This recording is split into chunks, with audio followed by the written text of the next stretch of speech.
After meeting with several Anniston residents, David Baker, a local community activist, agreed to meet with me and discuss how toxic contamination has affected his hometown and what his grassroots environmental organization has done about it. Okay. My name is David Baker.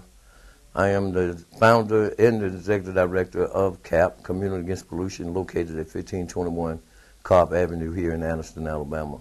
So you said since Mr. Burden died last week, there's been several deaths. Oh yes. There's been several deaths since Mr. Burden. In fact, yesterday, former NFL football player from here, they buried him yesterday. We have buried 3 to 4 people that I know personally that never made the age of 55. In what time frame? Within the last 3 weeks. within the last 2.5 weeks, really. The gentleman that played the NFL, he died of a heart attack, massive heart attack, that's one of the common things that we have been facing here in Anniston with young people dying. Most of them men.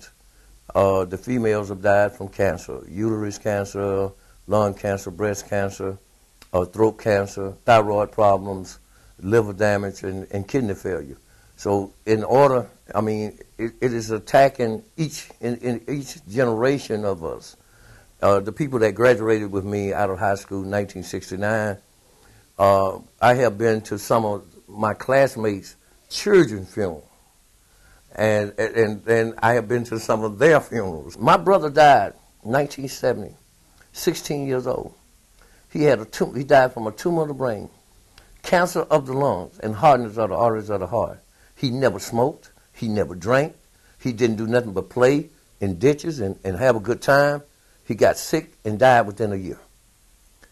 Now, my mother died last year, and the one thing I was grateful from her to hear her tell me, and she said, David, you've always been involved in all these different fights and battles across the country and doing all this.